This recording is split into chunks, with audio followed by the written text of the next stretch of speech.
The morning sun cast long shadows across the Ouagadougou spaceport as Captain Minsu Park adjusted his uniform and checked his scanner one more time. The device hummed quietly in his hands, its blue screen showing the daily cargo manifest.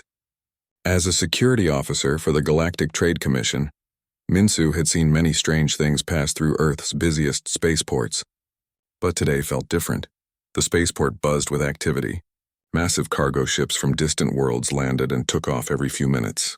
Their engines created a constant roar that echoed across the metal platforms. Workers in bright yellow suits moved containers filled with goods from dozens of planets. The air smelled of fuel and the strange metallic scent that came from alien technology. Minsu walked toward Terminal 7, where the diplomatic flights usually departed. His boots clicked against the polished floor as he moved through the crowd. He had worked at this spaceport for 5 years, ever since Earth joined the Galactic Confederation.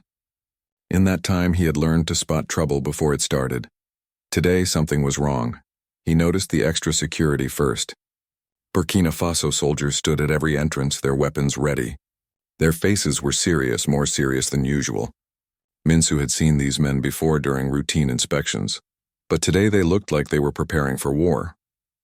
A woman approached him from the left. She wore the blue uniform of a trade analyst and her badge read, Heejin Kim. Minsu recognized her from previous shifts. She was known for her sharp eyes and careful attention to detail. Captain Park, Heejin said, her voice low. We have a problem. Minsu stopped walking. What kind of problem? Heejin looked around to make sure no one was listening. Then she pulled out a small tablet and showed him a series of numbers. The French diplomatic flight, the one scheduled to leave for the Centauri colonies in 20 minutes. Why, what about it? The cargo doesn't match the official documents. Her finger traced across the screen. According to the manifest, they are carrying cultural artifacts and diplomatic supplies. But my scanners are showing something else entirely. Minsu frowned. Diplomatic flights were usually protected by special laws. They could carry almost anything without inspection. It was an old rule from the early days of galactic trade, designed to protect sensitive government materials. What are your scanners showing? Gravitonium, Heejin whispered. Refined gravitonium. At least 50 kilograms of it. Minsu felt his stomach drop. Gravitonium was one of the most valuable substances in the galaxy. It was used to power faster-than-light engines and energy shields. A single kilogram was worth more than most people earned in a lifetime. 50 kilograms could buy a small planet, are you sure? I ran the scan 3 times. There is no mistake. Minsu looked toward the diplomatic terminal. A sleek silver ship sat on the landing pad, its engines warming up. The French flag was painted on its side, along with the symbol of the Galactic Diplomatic Corps. Everything looked normal. Who authorized the export? Heejin showed him another screen. That is the strange part. The gravitonium was supposedly mined here in Burkina Faso, but the export documents show it being sold to a Rigelian company for standard market prices. What are standard market prices? About 1/10 of what gravitonium actually costs. Minsu understood immediately. Someone was stealing Burkina Faso's gravitonium and selling it cheap to alien companies. Those companies would then sell it at full price to other worlds, keeping the huge profits for themselves. It was theft on a massive scale. We need to report this to the authorities. I already did, Heejin said. That is why there are so many soldiers here today. As if summoned by her words, a group of men walked through the main entrance. At their center was a tall, confident figure that Minsu recognized from news broadcasts. President Ibrahim Traoré of Burkina Faso moved with purpose, his dark suit crisp despite the heat. His eyes were focused and determined. Behind him walked a dozen of his personal guards and several government officials. The crowd in the terminal began to notice them. Conversation stopped. People turned to stare. Even the alien traders seemed to sense that something important was happening. Traoré walked directly toward the French diplomatic ship. His footsteps echoed in the suddenly quiet terminal. Minsu and Heejin followed at a distance, along with dozens of other curious onlookers. The French ambassador, Jean-Claude Moreau, stood near the ship's loading ramp. He was a thin man with gray hair and expensive clothes. He looked surprised to see the president approaching. His diplomatic staff gathered around him, whispering nervously. Ambassador Moreau, Traoré said in a clear, strong voice that carried across the terminal. I need to inspect your cargo before you leave. Moreau stepped forward, his face showing confusion mixed with annoyance. "Mr. President, this is a diplomatic flight. Under international law, you cannot inspect our cargo without proper authorization from the Galactic Diplomatic Corps." "I am the president of Burkina Faso," Traoré replied calmly. "This is my country. This is my spaceport, and that gravitonium in your ship was mined from my soil without proper payment." The ambassador's face went pale. "I do not know what you are talking about." Traoré gestured to his guards. Two of them moved toward the ship's cargo hold. "Open it," he ordered. "You cannot do this," Moreau protested. "This will create a diplomatic crisis. The French government will not stand for this treatment." "The age of France taking what belongs to Africa ended long ago," Traoré said. "Or it ends today." The guards opened the cargo hold. Inside were dozens of metal containers, each one sealed with official diplomatic stamps. But when Traoré's technicians ran their scanners over them, the devices began beeping frantically. Yejin checked her own scanner and nodded to Minsu. "Gravitonium," she confirmed. "More than we thought. Maybe 70 kilograms." Traoré ordered his men to open one of the containers. Inside, nestled in protective foam, were bars of refined gravitonium. Each bar gleamed with an inner light, pulsing gently with contained energy. They were beautiful and incredibly valuable. "Ambassador," Traoré said quietly, "you are under arrest for theft of state resources." The terminal erupted in shocked voices. Alien traders began recording with their devices. Human news reporters pushed forward to get better views. The French diplomatic staff looked terrified. Moreau raised his hands. "This is impossible. You cannot arrest a diplomatic representative. I have immunity." "Your immunity does not cover theft," Traoré replied. He looked directly into the ambassador's eyes. "You thought you could steal from us like your ancestors stole from Africa for centuries. You thought we would stay quiet and accept whatever scraps you gave us." The president's voice grew stronger. "But we have awakened. We know the true value of what lies beneath our soil, and we will not let you take it for nothing anymore." Traoré's guards moved forward. They were professional but firm as they placed restraints on the ambassador. Moreau did not resist, but his face showed shock and growing fear. "This will have consequences," Moreau warned. "France will not stand for this insult." Traoré smiled, but there was no warmth in it. "Let France complain. Let the whole galaxy complain. We will not blink in the face of thieves." As the guards led the ambassador away, Traoré turned to face the crowd of onlookers. Cameras from a dozen news organizations focused on him. Representatives from various alien species watched with interest and concern. "Today marks the end of an old era," Traoré announced. "For too long, Earth's resources have been taken by others at prices that insult our intelligence. Our minerals, our labor, our future, all sold cheap to make others rich while our people struggle." He gestured toward the gravitonium bars. "This material was mined by our workers from our soil, yet it was being sold to alien companies for 1/10 of its real value. Those companies would then sell it to other worlds for full price, keeping the profits that rightfully belong to our people." Minsu watched as Traoré's words spread through the crowd. He could see alien traders talking urgently into their communication devices. Human workers were nodding in agreement. Something important was happening here, something that would reach far beyond this spaceport. "We are not against trade," Traoré continued. "We welcome fair business with all civilizations.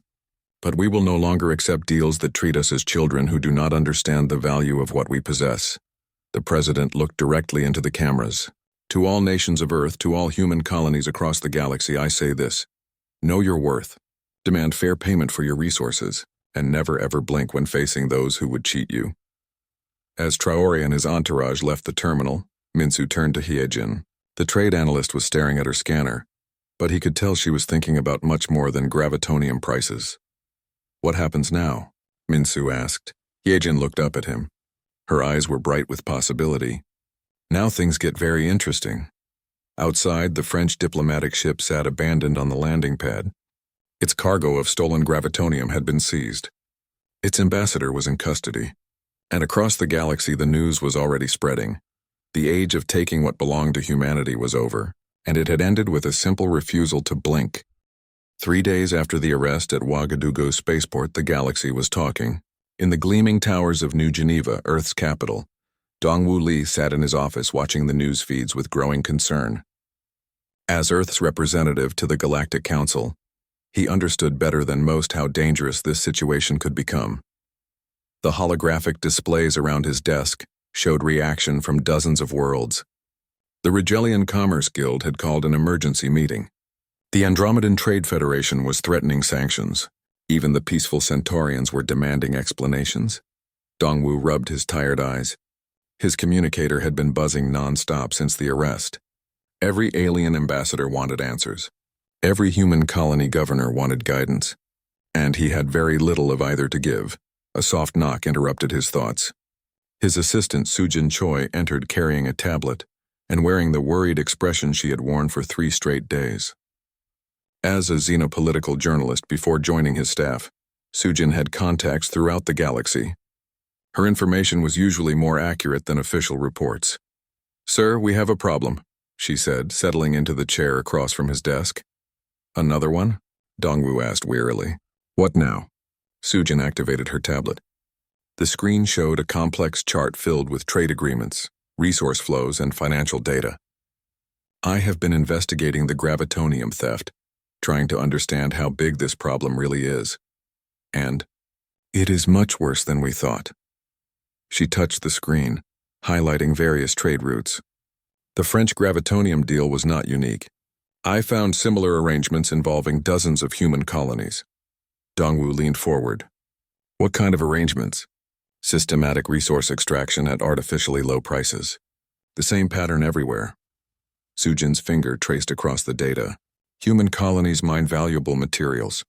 Alien companies buy them at prices far below market value. Those same materials are then sold to other worlds at full price." The representative felt a cold sensation in his stomach. "How long has this been going on?" "Since Earth joined the Galactic Confederation." Sujin brought up another screen. "Look at these numbers. Kepler 442b produces rare lithium isotopes worth thousands of credits per kilogram. They are selling them to Andromedan companies for 50 credits per kilogram." 50 credits? Dongwu's voice rose. "That is barely enough to cover mining costs. It gets worse. Proxima Colony harvests quantum crystals worth their weight in platinum. They are trading them for basic food supplies and outdated technology." Sujin continued clicking through her data. Each new screen showed the same pattern. Human worlds providing valuable resources in exchange for things worth a fraction of their true value. It was exploitation on a galactic scale. "How did we not know about this?" Dongwu asked. "Because the alien companies control the information," Sujin explained. "They set the prices. They control the markets. They even control most of the news services that report on trade. Human colonists have no way to know what their resources are really worth." Dongwu stood and walked to his window. Below, the streets of New Geneva bustled with activity. Humans and aliens moved together in apparent harmony, but now he wondered how much of that harmony was built on lies. "There is something else," Sujin said quietly. "I found evidence of something called the Terran Exploitation Protocol. Never heard of it. Most humans have not. It was created by the major alien trading powers shortly after Earth joined the Confederation. Officially, it does not exist. But I found references in leaked communications." She brought up a new document on her tablet. The text was in multiple alien languages, but a translation ran alongside it. "The protocol establishes guidelines for keeping human colonies economically dependent. It recommends offering just enough payment to keep humans working, but never enough to make them wealthy or independent." Dongwu read over her shoulder. The document was clinical and cold, discussing human beings like livestock to be managed. It talked about maintaining optimal productivity levels and preventing dangerous economic independence. "This is monstrous," he whispered. "It explains everything," Sujin said. "Why human colonies always seem to struggle despite having valuable resources. Why our trade agreements are so complicated and difficult to understand. Why alien companies are always ready to offer help when human settlements face problems." The representative's communicator buzzed urgently. The caller ID showed Ambassador Vexka of the Rigelian Commerce Guild. Dongwu had been avoiding this call for hours. "Answer it," he told his device. A holographic image appeared above his desk. Ambassador Vexka was a tall, thin being with silver skin and large black eyes. His species was known for their business skills and their ability to remain calm under pressure.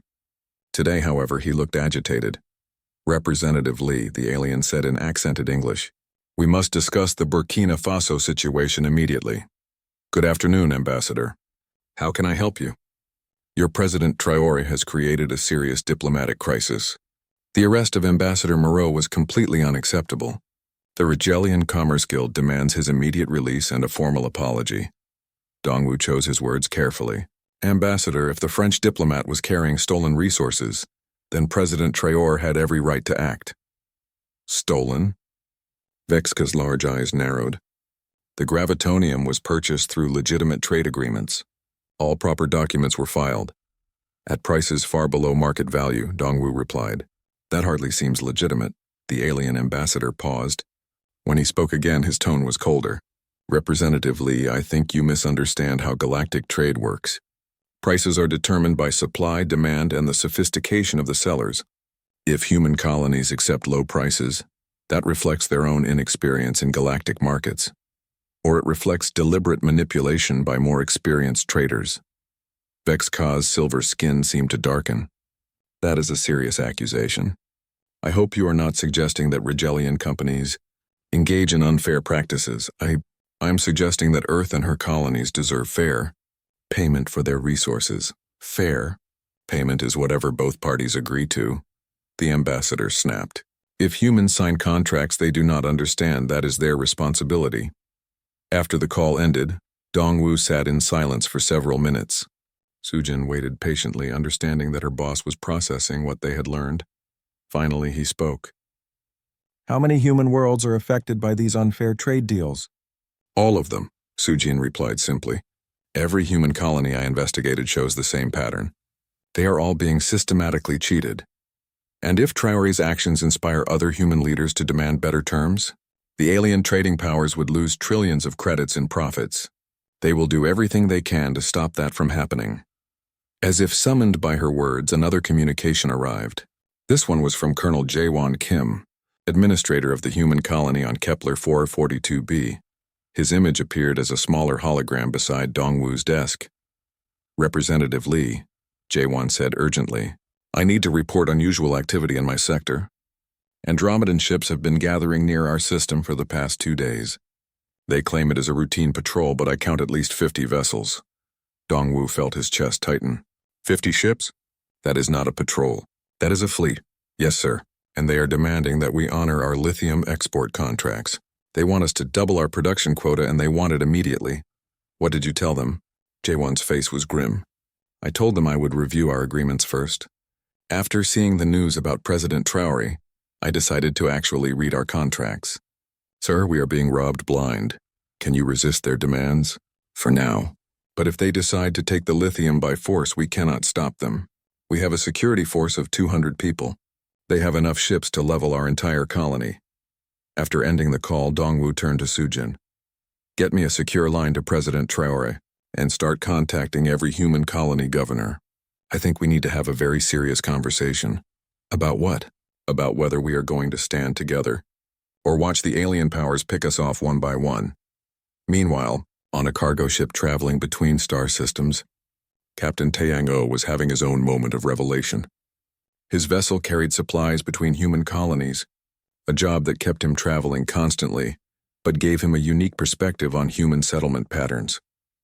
Today, his cargo hold contained medical supplies bound for Mars colony, but as he reviewed his shipping documents, something struck him as odd.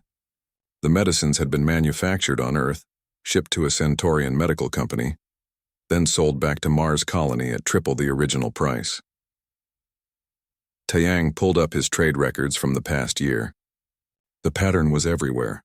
Human-made goods being sold to alien companies cheaply, then sold back to other human settlements at massive markups. Food, technology, even basic raw materials followed the same cycle.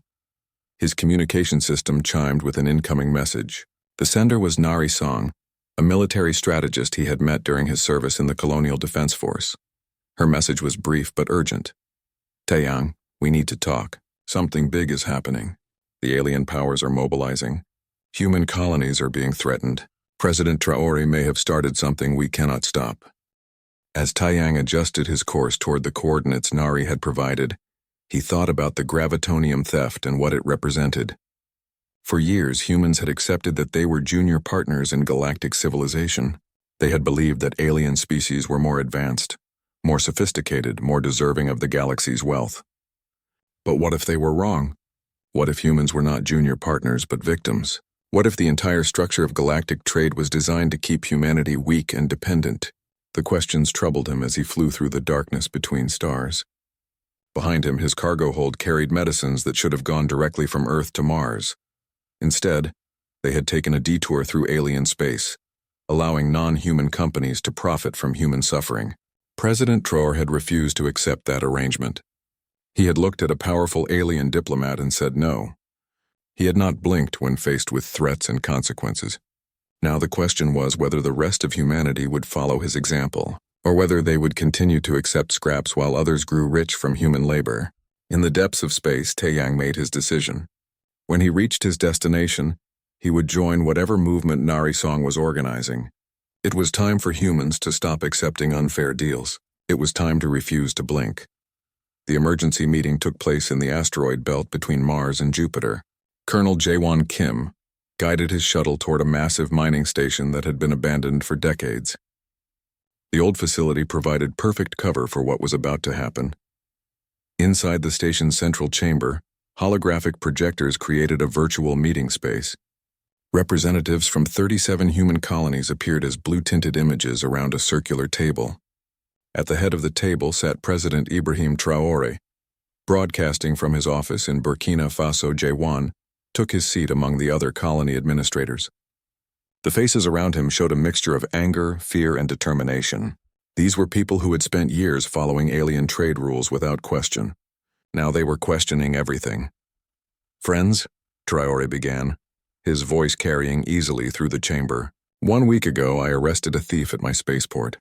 Today, we discover that theft has been happening to all of us for generations." Murmurs of agreement echoed through the room. Governor Sarah Chen of Proxima Colony spoke first. "Mr. President, my people have been trading quantum crystals for basic food supplies. Yesterday, I learned those same crystals are worth enough to feed our entire colony for 10 years. The Andromedans told us we were getting a fair deal," added Administrator Marcus Webb from the Tau Ceti system. "They said human products were not valued highly in galactic markets." Traoré nodded grimly. "They lied. All of them lied. The question now is what we do about it." Captain Nari Song stepped forward from her position near the wall. The military strategist had spent the past week analyzing human defenses across the galaxy. Her findings were troubling. "The alien powers have been systematically weakening our military capabilities," she reported.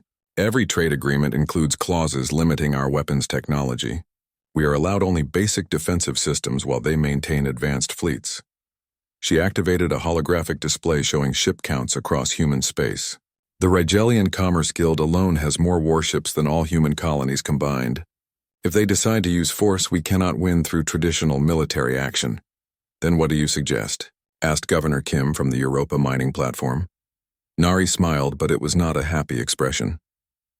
"We use what they taught us. We hit them where it hurts most." "Their profits," Traoré said, understanding immediately. "Exactly. Every alien trading company depends on cheap human resources. If we stop providing those resources, their entire economic system begins to collapse." The room fell silent as the implications sank in. What Nari was suggesting amounted to a galaxy-wide strike by humanity. It would be unprecedented and incredibly dangerous. Administrator Webb raised his hand.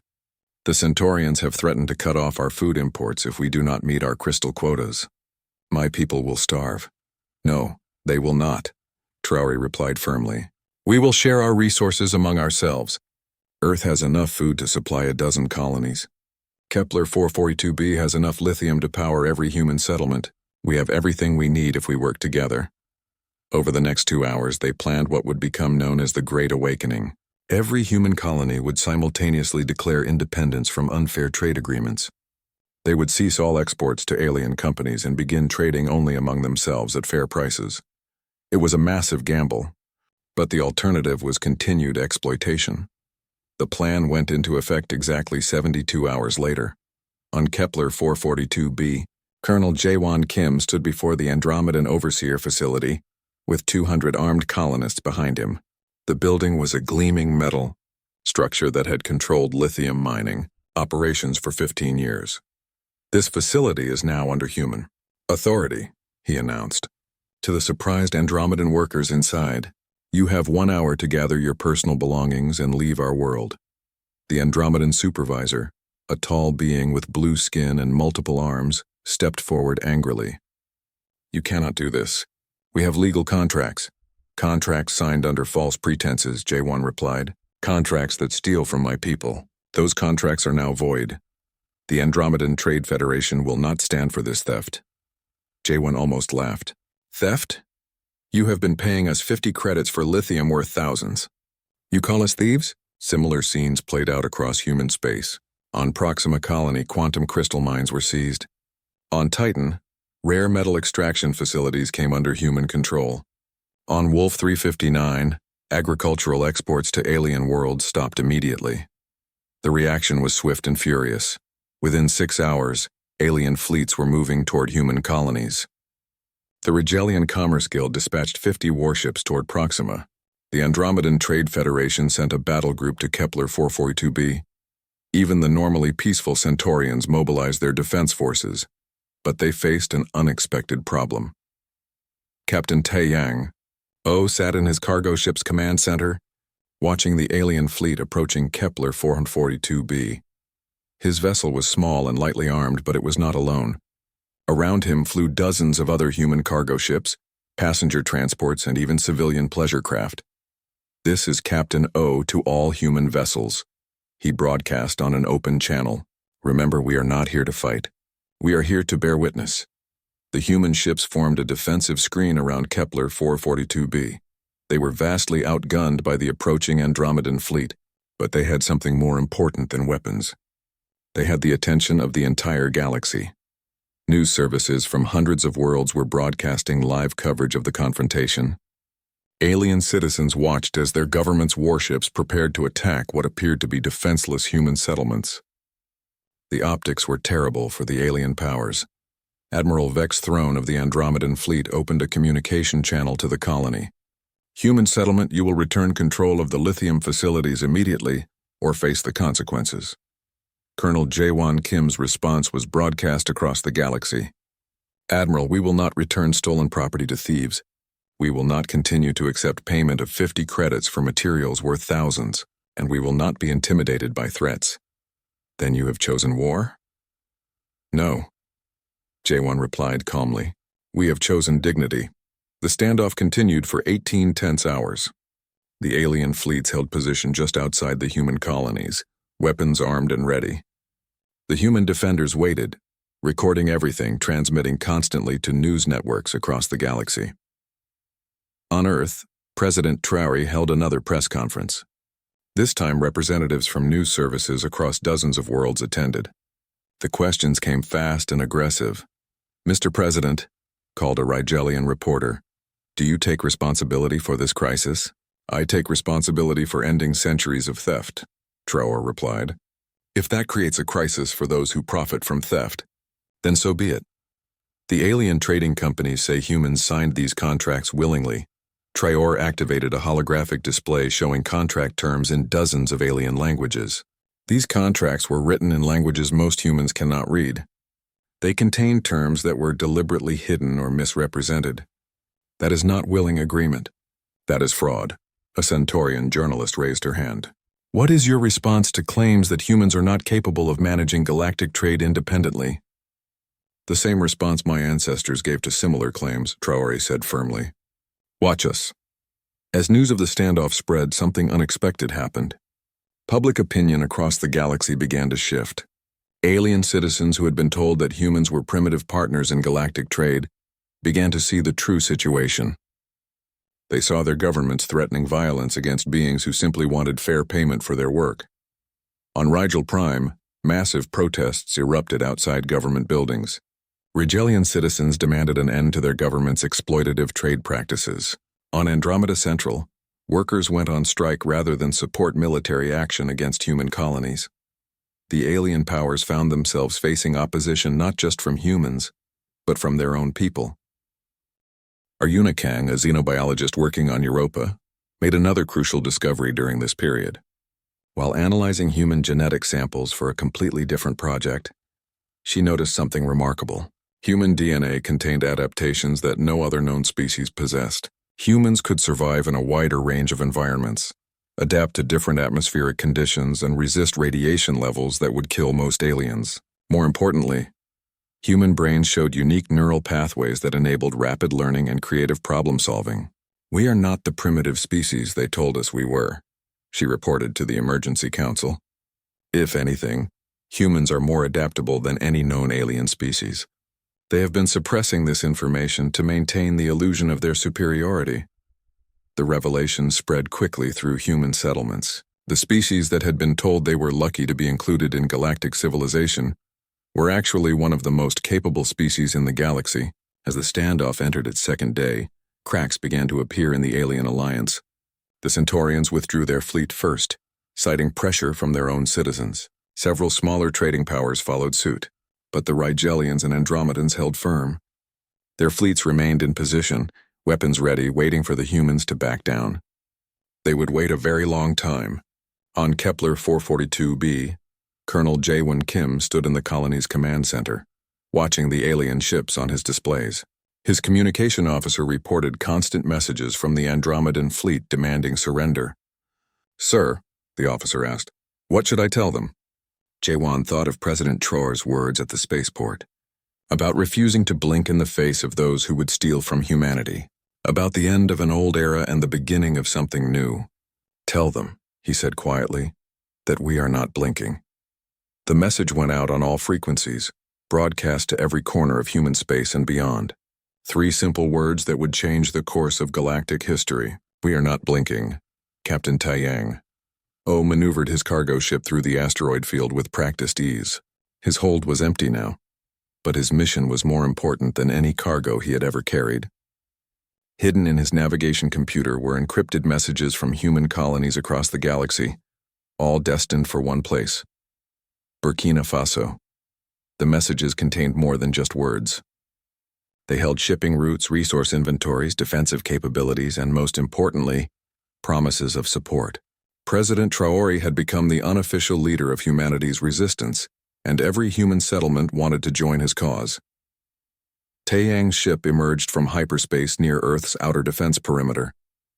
The planet looked peaceful from space, but he knew that beneath the calm surface history was being made. The arrest of the French ambassador had become something much larger than anyone had expected. His communication system chimed with an incoming message from Earth traffic control. "Cargo vessel Bright Hope, you are cleared for landing at Ouagadougou Spaceport Pad 7. 20 minutes later, Taeyang walked across the same terminal where it all began.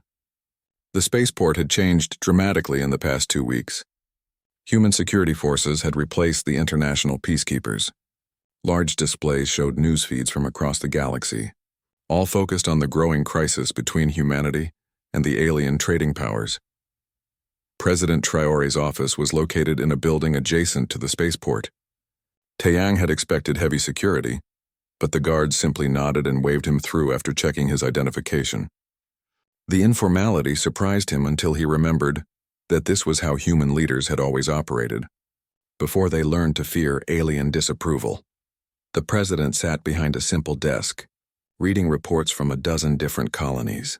He looked older than his public appearances suggested, but his eyes remained sharp and determined. When he looked up at Taeyang, the ship captain felt the full weight of that attention. "Captain O," Traoré said, standing to shake his hand. "I understand you have messages for me." "Yes, sir." "From 37 colonies and 6 orbital stations." Taeyang handed over a secure data pad. "They all want the same thing, which is to stand with you, to fight back against the theft, to be part of whatever comes next." Traoré smiled, the first genuine smile Taeyang had seen since arriving. "And what do you think comes next, Captain?" Before Taeyang could answer, another person entered the office. She was a young woman with short black hair and the confident bearing of someone used to being in charge.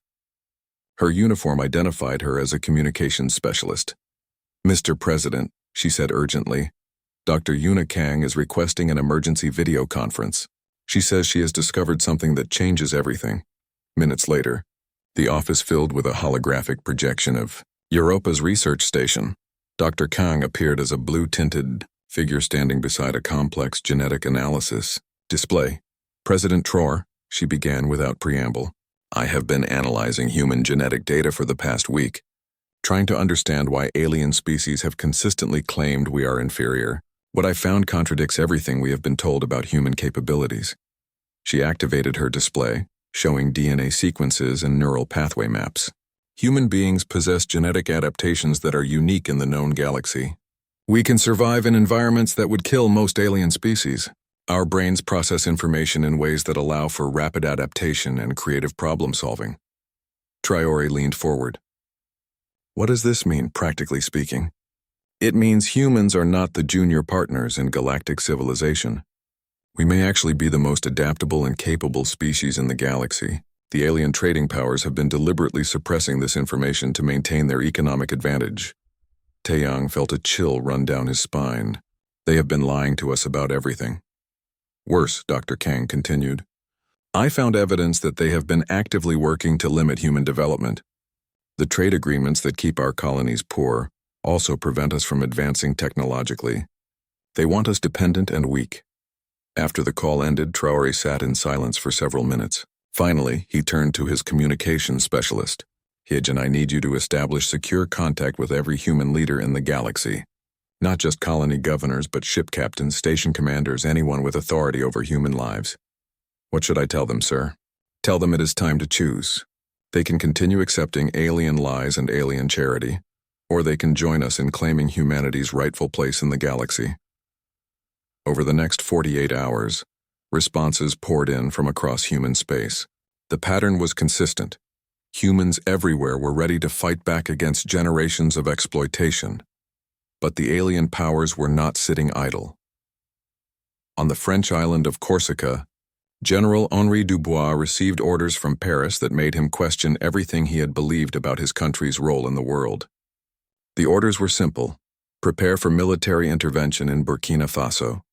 Remove President Traoré from power by any means necessary. The general had served in Africa before. During the resource wars of the early 22nd century, he had seen what happened when powerful nations decided to take what they wanted from weaker ones. The results were never pretty, but this time felt different. This time Burkina Faso was not alone.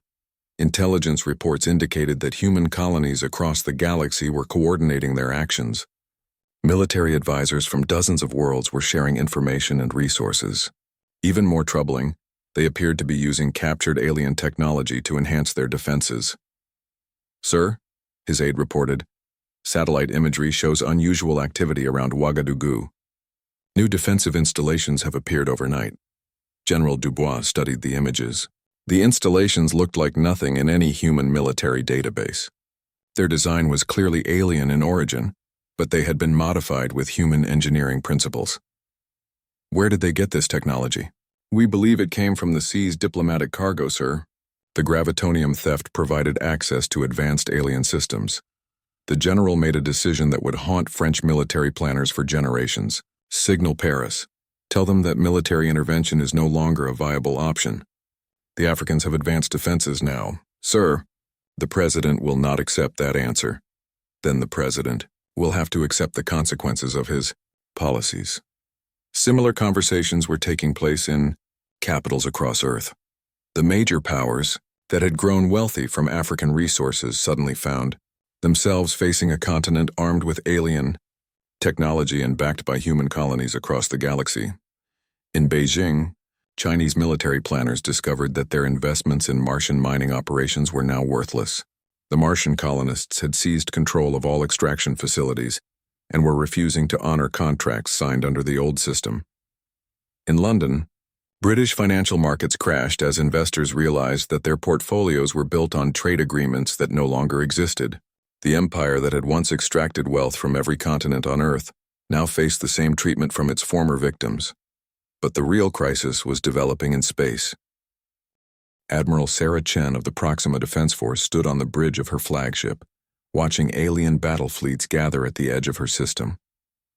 The Rigelian Commerce Guild had assembled the largest military force in their history, clearly intending to crush human resistance before it could spread further. Admiral, her communications officer reported. We are receiving a transmission from the Rigelian flagship. Put it through. The holographic image of Admiral Vex Throne appeared before her. The alien commander looked confident, almost amused by the situation. Admiral Chen, he said in his precisely modulated English, you have 30 minutes to surrender control of the quantum crystal mines. After that, we will take them by force. I have a counteroffer, Chen replied calmly. You have 30 minutes to leave our system before we demonstrate why that would be wise. The Rigelian's expression shifted to one of contempt. Admiral, you command 12 human vessels. I command 200 Rigelian warships. Your bravery is admirable, but mathematics is mathematics. You are correct about the numbers, Chen agreed. But you are wrong about what they mean. She gestured to her tactical officer, who activated the Proxima system's new defensive installations. Hidden among the asteroids and moons, dozens of weapons platforms powered up simultaneously. Each one was built using captured alien technology, but enhanced with human innovation. The platforms were not large enough to threaten a major warship directly, but they were numerous enough to make any attack extremely costly. Those platforms will not save you, Vex Throne warned. We will simply destroy them first. Feel free to try, Chen replied. But while you are destroying them, every news service in the galaxy will be broadcasting images of Rigelian warships attacking peaceful human settlements. Your own people will see their government committing genocide for corporate profits. The alien admiral's confidence wavered slightly. Public opinion had become a major factor in the crisis. Across the galaxy, alien citizens were questioning their government's treatment of human colonies. Furthermore, Chen continued, destroying those platforms will take time. Time during which human ships will be broadcasting your location to every other human settlement in the galaxy. They will know exactly where your fleet is and how to avoid it. What she did not say, but what Vex Throne surely understood, was that the human resistance had become a network. Attack one colony, and the others would learn from that attack. The Rigelians could win individual battles, but they could not win a war against an enemy that learned and adapted after each engagement. The standoff continued for 6 hours. The Rigelian fleet held position, weapons armed and ready. The human defenders waited, their platforms powered up, their cameras broadcasting to the galaxy. Finally, Admiral Vex Throne made a decision that surprised everyone. Admiral Chen, I am withdrawing my fleet to a defensive position. This matter will be resolved through diplomatic channels. The alien ships began moving away from Proxima Colony. Similar withdrawals occurred at other human settlements as alien commanders realized that the military option was no longer viable. But the crisis was far from over. In the depths of space, on a secret station known only to the highest levels of alien government, an emergency council was meeting. Representatives from all the major trading powers had gathered to discuss the human problem. The Rigelian delegate spoke first.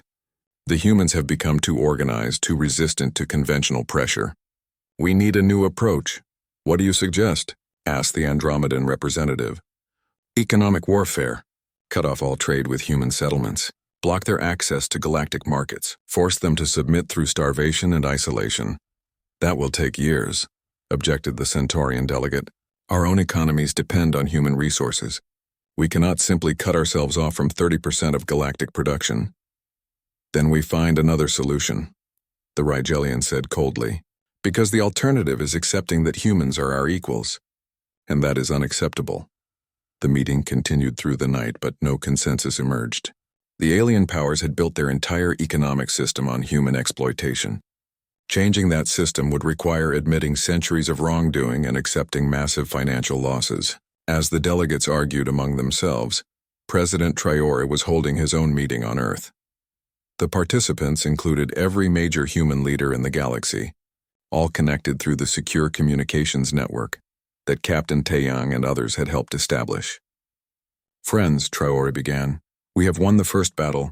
The alien fleets have withdrawn, but the war is just beginning.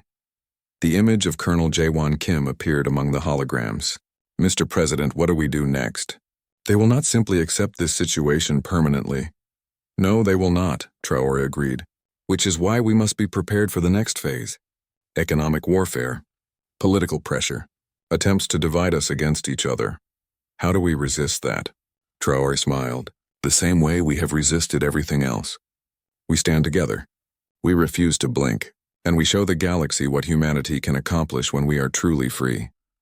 The meeting lasted 12 hours and resulted in the formation of the Human Liberation Alliance. For the first time in history, every human settlement in the galaxy was united under a single banner. The age of exploitation was ending. The age of human independence had begun. Former UN peacekeeping commander Sung-Ho Lim stood in the war room beneath Geneva, surrounded by holographic displays showing human settlements across the galaxy.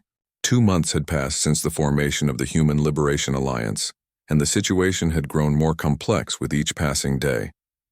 The alien powers had kept their promise about economic warfare. Human colonies found themselves cut off from galactic markets, unable to buy essential supplies or sell their products to non-human worlds. The blockade was designed to force humanity back into submission through suffering and desperation. Instead, it had done something the aliens never expected. Commander Lim, reported Captain Yoonji Park from her position at the communications console. We have confirmation from all sectors. The quantum communications network is fully operational. Seong-ho nodded with satisfaction. The network had taken months to build, using captured alien technology combined with human innovation.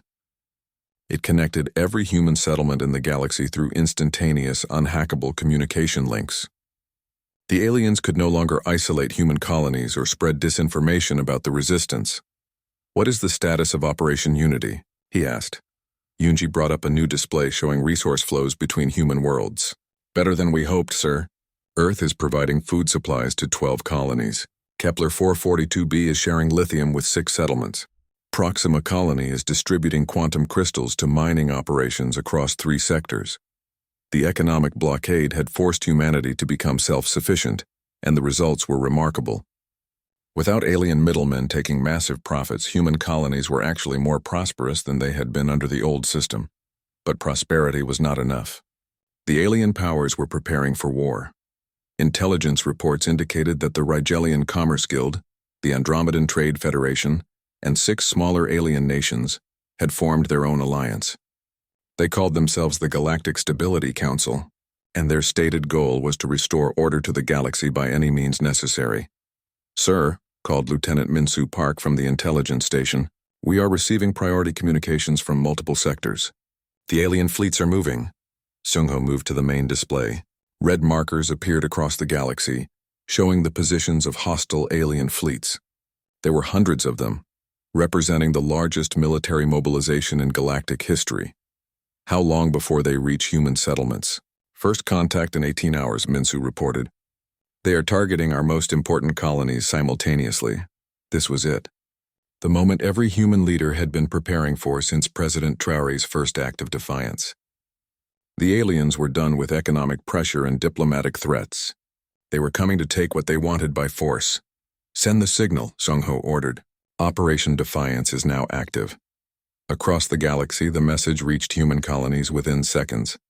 On distant worlds and asteroid mining stations aboard cargo ships traveling between the stars, humanity received the same simple command: stand together. Fight back. Do not surrender. The first battle occurred at Wolf 359, where the human agricultural colony supplied food to a dozen other settlements. Admiral Vex Throne of the Rigelian Commerce Guild led a fleet of 50 warships against the colony's modest defenses. Governor Yuna Kang had spent 2 months preparing for this moment.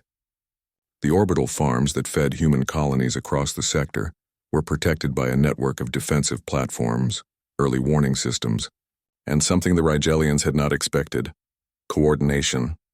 Admiral Vex Throne, she transmitted to the approaching fleet. You are entering human territorial space without permission. Turn back now. The alien commander's response was predictable. Governor Kang, you will surrender control of this system immediately. Your resistance has gone on long enough. Our resistance has just begun. The Rigelian fleet opened fire on the defensive platforms surrounding Wolf 359. The platforms were destroyed quickly, as expected. They had never been intended to win the battle by themselves, but each platform's destruction was recorded and transmitted instantly to every other human settlement in the galaxy. The quantum communications network ensured that humanity learned from each attack in real time. On Kepler 442b, Colonel Jae-won Kim watched the battle unfold on his tactical displays. Note their attack patterns, he ordered his defense coordinators. When they reach our system, we will be ready. Similar preparations were taking place across human space. The aliens might win individual battles, but humanity was learning and adapting faster than any military force in galactic history. The Wolf 359 colony fell after 6 hours of fighting. Governor Kang and most of her people evacuated to hidden shelters before the final assault. The Rigelians captured empty buildings and automated farming equipment. But they did not capture the humans they sought to control. Admiral Vex's throne claimed victory, but his triumph felt hollow. The humans had escaped, taking their knowledge and skills with them. The colony still produced food, but now it served alien occupiers rather than human settlements. Worse, the battle had been broadcast live across the galaxy. Alien citizens watched their military forces destroying peaceful farming colonies. The images were disturbing, even for those who supported their government's policies. On Rigel Prime, massive protests erupted in the capital city. Rigelian civilians demanded an end to the war against humanity. Similar demonstrations occurred on dozens of alien worlds as public opinion turned against the military action. But the alien leaders were committed to their course. They had invested too much in maintaining human subjugation to back down now. The second major battle occurred at Proxima Colony, where Admiral Sarah Chen commanded the most experienced human fleet in the galaxy. Her 12 warships faced a Rigelian force 3 times larger, but she had advantages that military textbooks could not account for. All ships, execute Pattern Delta, she ordered as the alien fleet entered the system. The human ships scattered in what appeared to be a panic retreat. The Rigelians pursued, confident in their superior numbers and firepower. They did not realize they were being led into a trap.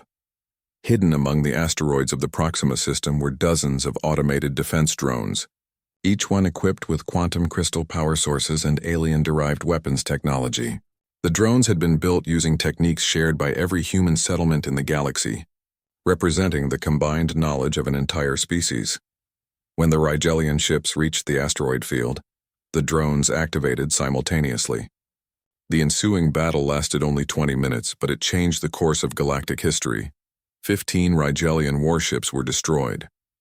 The remaining vessels retreated in disorder, carrying news that would shock the alien alliance.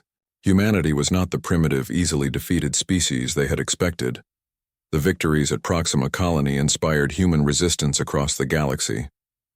On Mars, human colonists seized control of the orbital defense platforms. On Titan, mining crews turned their industrial equipment into weapons.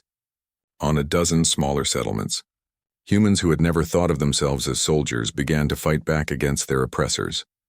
But the most significant development occurred on Earth itself. President Ibrahim Traoré stood before the largest gathering in human history. Representatives from every nation on Earth had come to Burkina Faso for the Global Unity Conference. The same leaders who had once competed for alien approval now stood together against alien exploitation.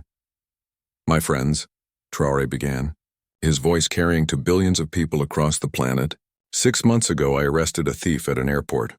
Today that simple act has become a symbol of human dignity that inspires our entire species." The audience applauded, but Traoré raised his hand for silence. "We did not choose this war.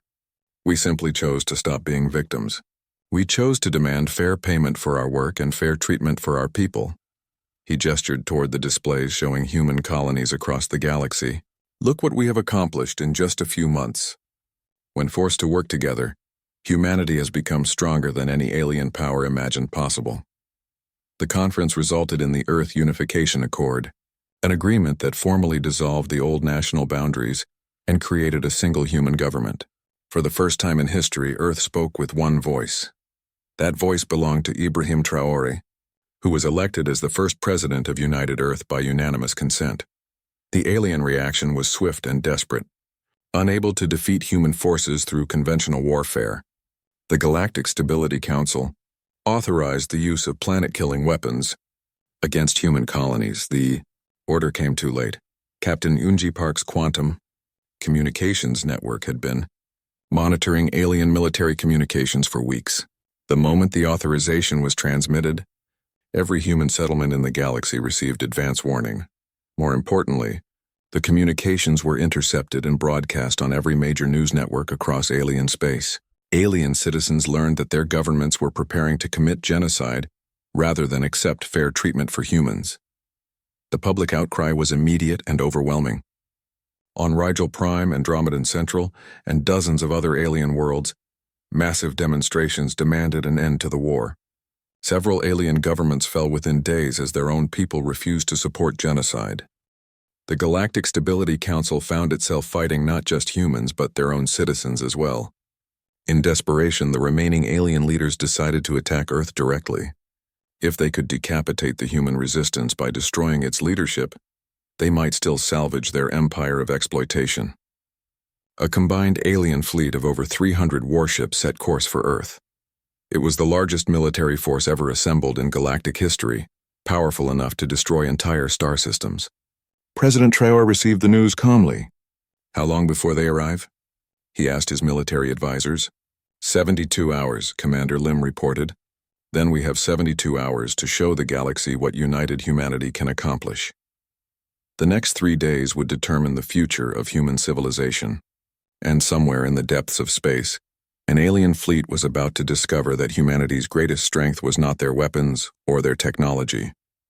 It was their absolute refusal to surrender in the face of injustice. The final battle for human freedom was about to begin. The Galactic Council chambers had never seen anything like it.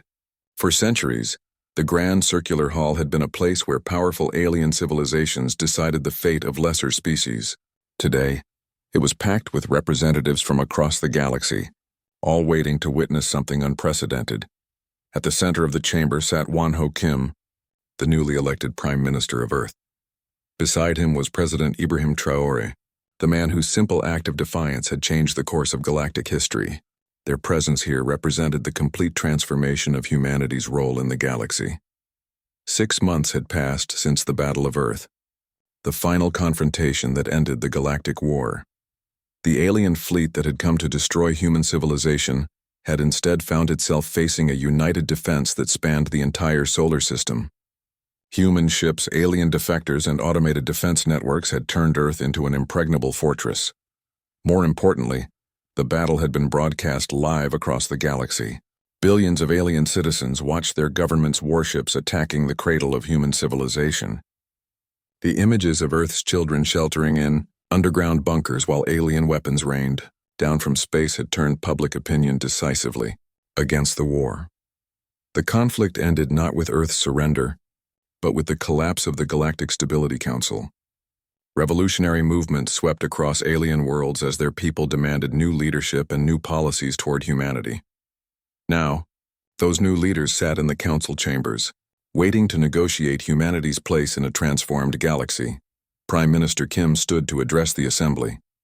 His voice was calm but carried the authority of a species that had proven itself in the crucible of war. Honored representatives, he began. We gather today not as conquerors and conquered, but as equals seeking to build a better future for all civilizations. Murmurs rippled through the chamber. The word equals had never before been used to describe humanity's relationship with alien civilizations. 6 months ago, your previous governments declared war on humanity for the crime of demanding fair payment for our resources. Today, we propose a new foundation for galactic civilization based on mutual respect and genuine partnership. The Rigelian representative, a young female named Zixva who had come to power during the revolution on Rigel Prime, spoke first. Prime Minister Kim, the new Rigelian government acknowledges the crimes committed against humanity under the previous regime. We are prepared to discuss reparations and new trade agreements. Kim nodded respectfully. We appreciate that acknowledgement. But our goals extend beyond simple reparations. We seek to ensure that no species can exploit another as humanity was exploited. From her position near the speaker's podium, Jisoo Lee activated a holographic display that filled the chamber's central space. As President Traoré's chief advisor, she had spent months documenting the systematic exploitation that had defined galactic trade for centuries. What you see here, Jisoo explained, is evidence of the Terran exploitation protocol and similar systems used against dozens of species throughout galactic history. Humanity was not the first victim, merely the most recent. The display showed trade agreements, resource extraction contracts, and population data spanning hundreds of years. The pattern was clear. Powerful alien civilizations had built their wealth by systematically cheating less advanced species. The Vegan Trade Consortium enslaved the Centaurian. Agricultural worlds for 2 centuries, Jisoo continued. The Andromedan Trade Federation bankrupted the crystal miners of Kepler 186. The Rigelian Commerce Guild has a documented history of resource theft spanning 8 different star systems. The chamber fell silent as alien representatives confronted the true scope of their civilization's crimes. Many had known pieces of this history, but few had understood the systematic nature of galactic exploitation. President Traoré rose from his seat. His presence commanded immediate attention, as it had since the day he arrested the French ambassador at Ouagadougou spaceport. "I did not set out to start a galactic war," he said, his voice carrying to every corner of the vast chamber. "I simply refused to allow thieves to steal from my people." That single act of defiance revealed the rot at the heart of galactic civilization. He gestured toward the evidence displayed above them. "For generations you have told yourselves that some species are naturally superior to others. You have convinced yourselves that your wealth came from intelligence and hard work. But the truth is simpler and uglier. Your wealth came from theft." The Andromedan representative, Admiral Thorax 9, shifted uncomfortably in his seat. "President Traoré, the new Andromedan government does not dispute these historical facts. But how do we move forward? How do we build a better system?" Traoré smiled, the same expression he had worn when refusing to blink in the face of French diplomatic pressure. "We start with a simple principle: fair trade for all species. No more exploitation, no more theft disguised as diplomacy." Prime Minister Kim activated another display, this one showing the proposed structure for a new galactic government. "We call it the Galactic Equality Compact. Every member species receives equal representation, regardless of military power or economic influence. Trade agreements must be transparent and mutually beneficial. No species can be forced to accept unfair terms through military threats or economic pressure." The proposal was revolutionary. For the first time in galactic history, a governing system based on equality rather than strength was being seriously considered. But the most radical element was yet to come. "Furthermore," Kim continued, "we propose the establishment of the Ouagadougou Principles, named in honor of the place where this transformation began." The principles appeared as text in dozens of languages around the chamber. They were simple but comprehensive. First, all species have the right to fair compensation for their resources and labor. Second, no species may use military force to compel trade agreements. Third, all trade contracts must be written in languages understood by all parties. Fourth, any species may withdraw from unfair agreements without penalty. Fifth, systematic exploitation of less advanced civilizations is considered a crime against galactic civilization. The chamber erupted in discussion as alien representatives realized the implications. The principles would fundamentally alter the balance of power in the galaxy, transferring authority from military might to genuine consent. The Centaurian delegate, an elderly being named Flux Harmonious, raised her hand for recognition. "These principles are admirable, but how do we enforce them? What prevents powerful species from simply ignoring these rules?" Jisoo Lee smiled and activated yet another display. This one showed the current military balance in the galaxy, and it contained some shocking revelations. "The war taught us several important lessons," she explained. "First, united humanity commands more military power than any single alien civilization. Second, most alien species support these principles and will defend them. Third, the quantum communications network gives us the ability to coordinate responses faster than any previous military alliance." The display showed the true scope of human expansion during the war. While fighting for survival, human colonies had developed new technologies, established new settlements, and formed alliances with sympathetic alien groups. Humanity was no longer a collection of scattered, vulnerable settlements. It had become a major galactic power. "But our greatest strength," Jisoo continued, "is not military. It is moral. The galaxy has seen what happens when civilizations choose exploitation over cooperation. Most species do not want to repeat that experience. Over the next 18 hours, the representatives debated, negotiated, and argued about the future of galactic civilization. Some alien delegates tried to preserve elements of the old system, others pushed for even more radical changes. But gradually, consensus emerged. The evidence of systematic exploitation was too overwhelming to ignore. The cost of the recent war had been too high to risk repeating, and humanity's refusal to accept anything less than genuine equality had shifted the entire balance of galactic politics.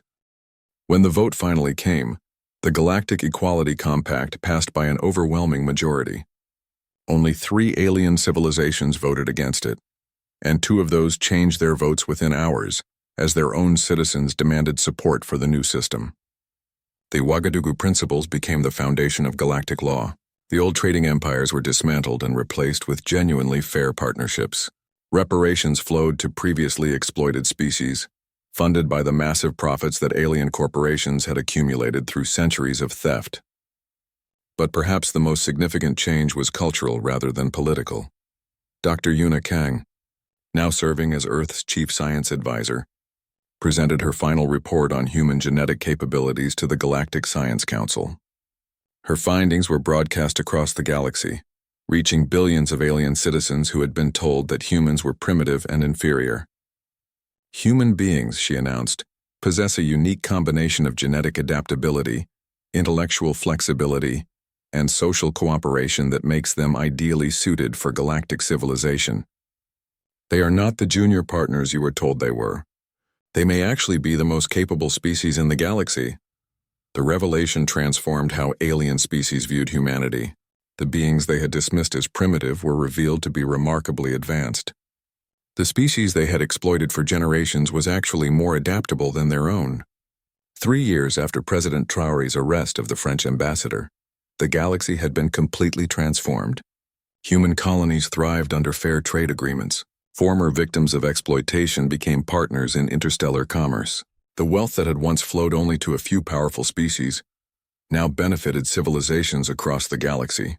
Earth itself had become the unofficial capital of the new galactic order. The Ouagadougou spaceport, where it all began, now served as the headquarters for the Galactic Equality Commission. Ships from hundreds of worlds arrived daily, carrying representatives who came to learn about the principles that had reshaped civilization. President Traoré, now in his 70s, often walked through the spaceport in the evenings. He liked to watch the ships coming and going, carrying goods and people between worlds that were finally treating each other as equals. On this particular evening, he was joined by Captain Minsu Park, who had witnessed that first arrest so many years ago. Minsu was now director of spaceport security, responsible for protecting the symbolic heart of human liberation. "Do you ever regret it?" Minsu asked as they watched a Rigelian cargo ship land peacefully beside a human passenger transport. "Starting all of this, I mean." Traoré considered the question carefully. "I regret the war. I regret the lives lost on both sides. But I do not regret refusing to accept theft and exploitation. The galaxy is certainly different now. It is what it should have been from the beginning," Traoré replied. "A place where all species can prosper through cooperation rather than exploitation." As they walked back toward the terminal, Traoré paused at a memorial that had been erected near the spot where he had arrested Ambassador Moreau. The memorial bore a simple inscription in dozens of languages. Here began the age of galactic equality. Here humanity learned that dignity cannot be negotiated away. Here we discovered that the greatest power in the universe is the simple refusal to accept injustice. Below the inscription was a quote that had become famous throughout the galaxy, spoken by a simple African president who had changed the course of history with a single act of defiance. "We will not blink in the face of those who would steal our future." The words had become more than a slogan. They had become the foundation of a new galactic civilization, built on equality, respect, and the unshakable principle that no being should accept less than they deserve. From the arrest of a single diplomat at an African spaceport to the transformation of galactic civilization, the journey had taken just 3 years. But its effects would last for millennia, ensuring that no species would ever again have to choose between dignity and survival. The age of exploitation was over. The age of human leadership in a truly equal galaxy had begun, and it had all started with one man's refusal to blink.